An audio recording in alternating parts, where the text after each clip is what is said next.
Student, आज 6 नवंबर 2020 को हमारा सब्जेक्ट है कॉस्ट अकाउंटिंग। ठीक है बेटा, कॉस्ट अकाउंटिंग में हमारा न्यू चैप्टर स्टार्ट है। आज चैप्टर का नेम है मटेरियल कंट्रोल।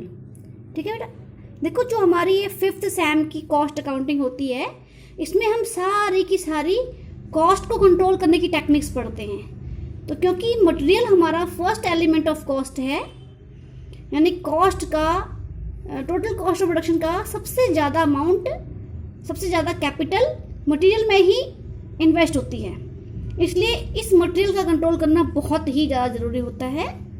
तो जो हमारा मटेरियल कंट्रोल का चैप्टर है, इसको पढ़ के हमें पता लगेगा कि मटेरियल कंट्रोल की नीड क्या होती है। ठीक है, और एक गुड मटेरियल कंट्रोल के सिस्टम के एसेंशियल्स क्या होते हैं, और मटेरियल कंट्रोल टेक्निक्स जैसे कि level setting, EOQ economic order quantity, just in time inventory system, इसको JIT सिस्टम भी कहते हैं, ABC analysis, always better control analysis, VED analysis, perpetual inventory system, double bin system, material ratios, FNSD analysis, material cost report. इतने type के material control की techniques हमने पढ़नी है, और इन्हीं के ऊपर शॉर्ट क्वेश्चन भी आते हैं, इन्हीं में से सम भी आते हैं। ठीक है, तो सबसे पहले हम पढ़ते हैं कि मटेरियल कंट्रोल का मीनिंग क्या होता है। तो देखो, material control is a system which ensures the right quality of material is available in the right quantity at the right time and at the right place with the right amount of investment।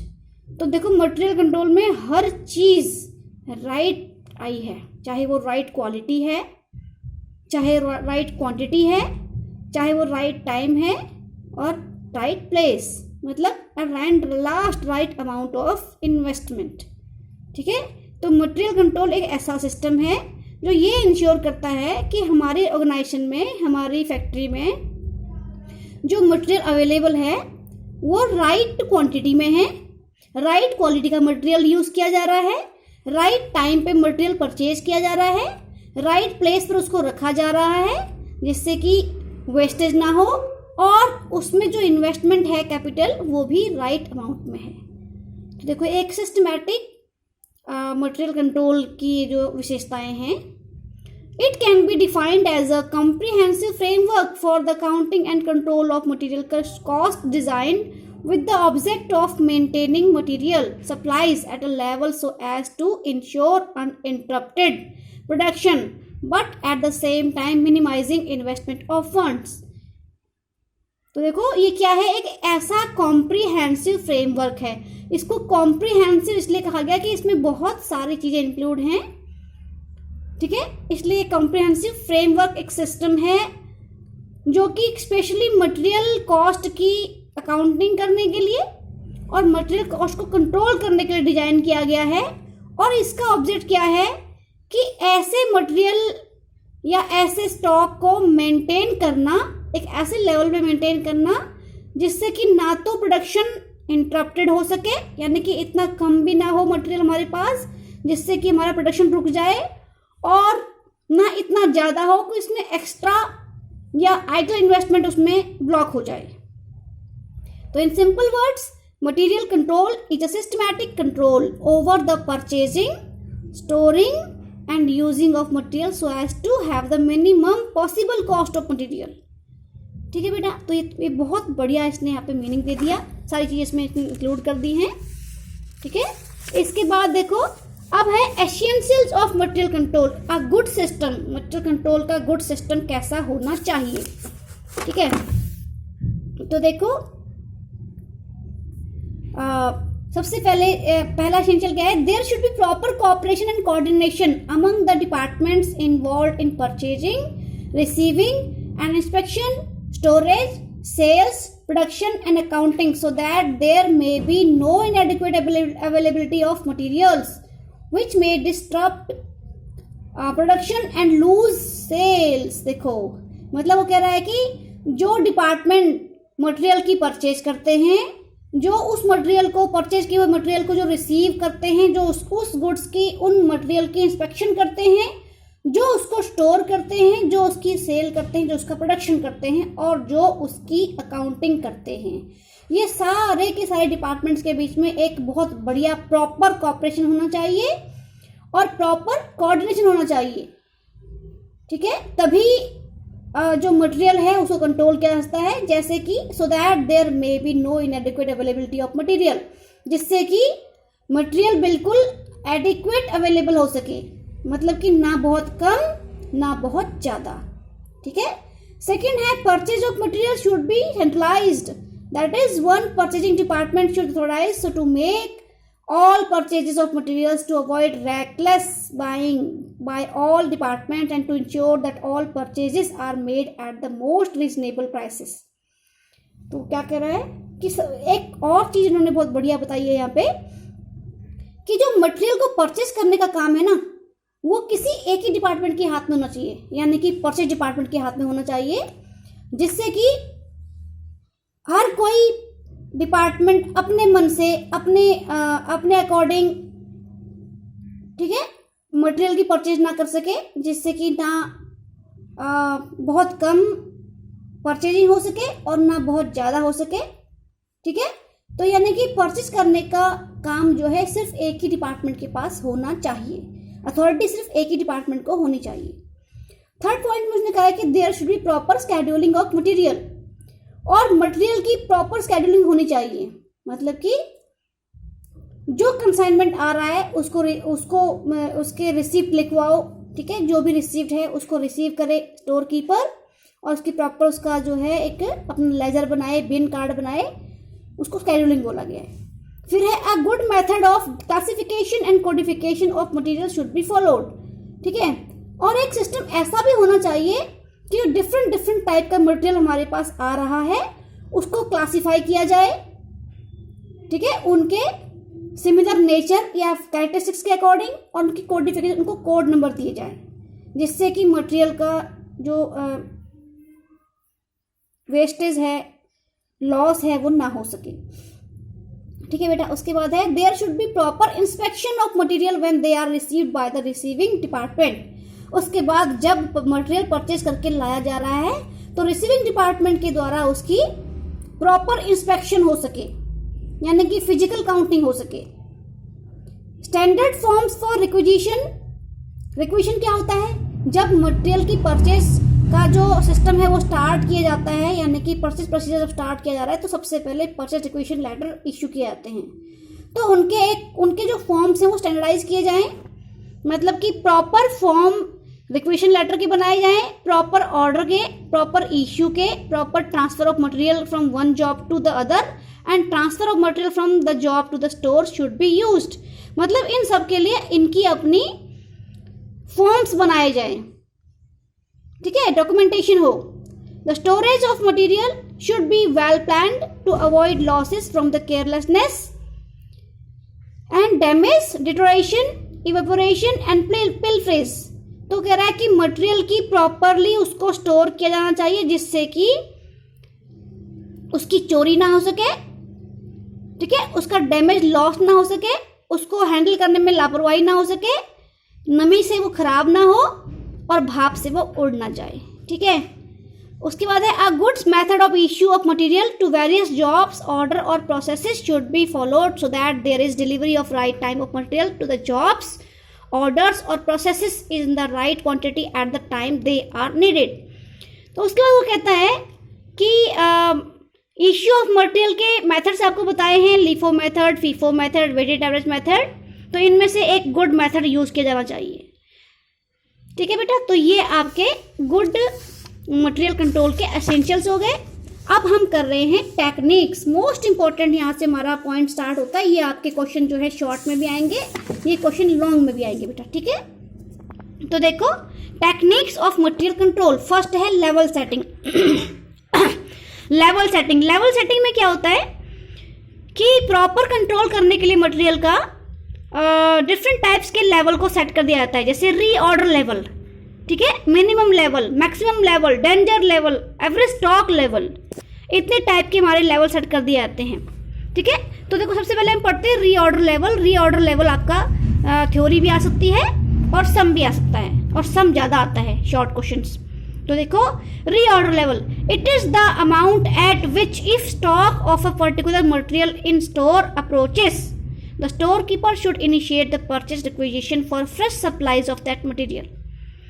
तो reorder level वो level होता है, वो point होता है stock का, अगर store room में उस पर्टिकुलर लेवल तक अगर हमारा मटेरियल पहुंच जाता है, मतलब कि मटेरियल को इश्यू करते करते मटेरियल का लेवल जो है रीऑर्डर लेवल पर पहुंच जाता है, तो स्टोर कीपर जो है गुड्स को परचेज करने की जो है रिक्वेजिशन लेटर निकालने स्टार्ट कर देते हैं।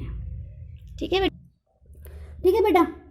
तो फर्स्ट ऑर्डर रीऑर्डर लेवल है। रीऑर्डर लेवल का मतलब कि एक ऐसा पर्टिकुलर लेवल है कि स्टोर रूम में अगर हमारा जो मटेरियल का जो लेवल है, अगर वो इस लेवल तक पहुंच जाता है, मटेरियल को यूज़ करते करते मटेरियल इस लेवल तक का रह जाता है, तो जो स्टोर कीपर है उसको परचेज रिक्वेजिशन लेटर देनी पड़ेगी। मतलब परचेज रिक्वेजिशन करना पड़ेगा कि भाई परचेज डिपार्टमेंट को बोलना पड़ेगा कि आप जो है दोबारा से ऑर्डर मटेरियल की सप्लाई ऑफ मटेरियल को ऑर्डर देना शुरू कर दो, मतलब कि परचेजिंग का और प्रोसेस स्टार्ट कर दो। This level is fixed somewhere between the maximum and minimum level in such a way that the difference of quantity of the material between the reorder level and the minimum level will be sufficient to meet the requirement of production up to the time the fresh supplies of the material is received। तो बेटा जो ये reorder level है ये minimum level और maximum level के बीच का level होता है। ठीक है, और इतना होता है कि रीऑर्डर लेवल और मिनिमम लेवल के बीच में इतना सफिशिएंट अमाउंट ऑफ मटेरियल हमारे पास हो जिससे कि एट ए टाइम पे हमारा प्रोडक्शन रुक ना जाए और फ्रेश सप्लाई जब तक हमारे पास हमारे स्टोर रूम में परचेज करके आएगी तब तक वो प्रोडक्शन का काम चलाता रहे। ठीक है, तो reordering level can be calculated by applying the following formula. Ordering level देखो minimum level plus consumption during the time required, ठीक है, to get the fresh delivery. और वेल्डन के अकॉर्डिंग जो हम रीऑर्डरिंग लेवल का फॉर्मूला यूज करते हैं वो है maximum consumption multiply maximum reorder period. समझ गए मेरी बात को? तो ये हमारा है, क्या है, ये हमारा रीऑर्डर लेवल। ठीक है, अगला हमारा आता है मिनिमम लेवल। अब समझो मिनिमम लेवल, क्योंकि जो हमारा रीऑर्डर लेवल होता है वो मिनिमम लेवल के मिनिमम और मैक्सिमम लेवल के बीच का होता है। तो हम पहले पढ़ेंगे मिनिमम लेवल, इसको हम सेफ्टी स्टॉक लेवल भी कहते हैं। ये मिनिमम लेवल रीऑर्डर लेवल से भी नीचे का लेवल है, उससे भी कम का लेवल है। तो this represent the minimum quantity of the material which must be maintained in the hand at all time. तो मिनिमम स्टॉक लेवल वो पर्टिकुलर स्टॉक लेवल है जो ऑल टाइम, समझ गए ना, जो ऑल टाइम मतलब कि हर एक टाइम 24/7 टाइम हमारे स्टोर रूम में प्रेजेंट होना चाहिए। क्योंकि अगर यहाँ तक लेवल पहुँच गया तो हमारा प्रोडक्शन इंटरप्ट हो सकता है, प्रॉब्लम आ सकती है। तो quantity is fixed so that production may not be held up due to shortage of the material. मतलब ये क्वांटिटी इतनी फिक्स की जाती है कि जितने से अगर उससे भी कम हो जाएगी तो हमारा प्रोडक्शन रुक ना जाए। In fixing the level the factors are taken into consideration. सबसे पहले लीड टाइम। लीड टाइम का मतलब time lag between indenting and receiving of the material. Indenting का मतलब ऑर्डर भेजने का टाइम और रिसीविंग मटेरियल को रिसीव करने का टाइम। ठीक है, इनके बीच का जो टाइम होता है उसको लीड टाइम कहते हैं। भाई जैसे आज हमने मटेरियल का ऑर्डर भेज दिया है, परचेज का ऑर्डर, और वो माना कि हमारे 4 दिन के बाद हमको रिसीव होगा, तो 4 डेज हमारे लीड टाइम डेज हैं। ठीक है, फिर सेकंड है rate of consumption. Rate of consumption of the material during the lead time, और इस लीड टाइम में कितना मटेरियल कंज्यूम हो रहा है। ठीक है, फिर है nature of material. Minimum level is not required. Minimum level is not required in case of a special material which is required against customer specific order. तो मिनिमम स्टॉक लेवल का formula देखो बेटा, reordering level minus normal consumption multiply normal reorder level. Reorder period, sorry, ठीक है। तो ये हमारा minimum stock level है, यानी कि रीऑर्डरिंग लेवल से कम होता है, इसलिए माइनस किया कर रहे हैं हम, और normal consumption multiply normal reorder period, ठीक है। अब थर्ड हमारा आता है मैक्सिमम लेवल। मैक्सिमम लेवल क्या होता है, देखो, it represent the maximum quantity of an item of material, ठीक है। मैक्सिमम क्वांटिटी किसी भी मटेरियल की वो मैक्सिमम मटेरियल की क्वांटिटी होती है which can be held in stock at any time, मतलब कि जो 24/7 आवर्स इतना ही मैक्सिमम क्वांटिटी होनी चाहिए, इससे ज़्यादा की नहीं होनी चाहिए, इसलिए इसको मैक्सिमम लेवल कहा गया है। Stock should not exceed this quantity, ठीक है, मतलब कि जो हमारा स्टॉक है इससे ज़्यादा का नहीं होना चाहिए। मेरी बात समझ गए कि जो हमारे पास at a time store room में जितना हमारे पास मटेरियल है उससे ज़्यादा इस मिनिमम मैक्सिमम लेवल से ज़्यादा का नहीं होना चाहिए, ठीक है। ओवर स्टॉकिंग नहीं होनी चाहिए।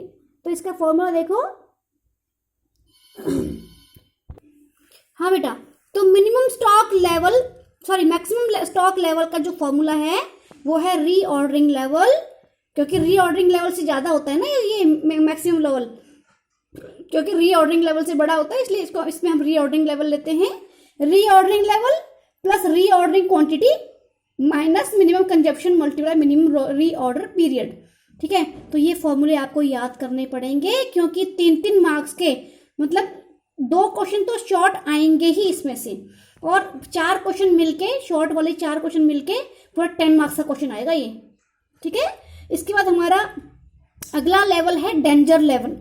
Danger level, this means a level at which normal issues of the material are stopped. Issues का मतलब जो स्टोर कीपर है वो मटेरियल इश्यू करना बंद कर देगा, and issues are made only under specific instruction, क्योंकि डेंजर लेवल जो होता है मिनिमम लेवल से भी नीचे का लेवल होता है, ठीक है। तो इस लेवल तक अगर पहुंच जाएगा तो जो स्टोर कीपर को इश्यू करने के लिए बोला है प्रोडक्शन डिपार्टमेंट ने, ठीक है, वो वाले इश्यूज भी बंद कर दिए जाएंगे। मतलब किसी भी केस में डेंजर लेवल से नीचे जाने पर मटेरियल का इश्यू स्टोर रूम से नहीं होगा। अगर होना भी है तो उसके लिए स्पेशल इंस्ट्रक्शन लिए जाएंगे, ठीक है। तो the purchase officer will make special arrangements to get the material which reach at their danger levels so that the production may not stop due to shortage of material। तो जब जिन material का level danger level तक पहुंच गया है उनको purchase करने के लिए इमरजेंसी में जो परचेज ऑफिसर है वो स्पेशल अरेंजमेंट्स करेगा। तो डेंजर लेवल का फॉर्मूला है average consumption multiply maximum reorder period for emergency purchase, देखो, ठीक है। अब लास्ट हमारा आता है एवरेज स्टॉक लेवल। तो average stock level, this level is calculated by the following formula. Average stock level equal to minimum stock level plus half of reorder quantity. एक तो ये फॉर्मूला है, अगर हमें क्वेश्चन में गिवन है रीऑर्डर क्वांटिटी और मिनिमम स्टॉक लेवल, तो हम इस मेथड से हम ये एवरेज स्टॉक लेवल कैलकुलेट कर सकते हैं।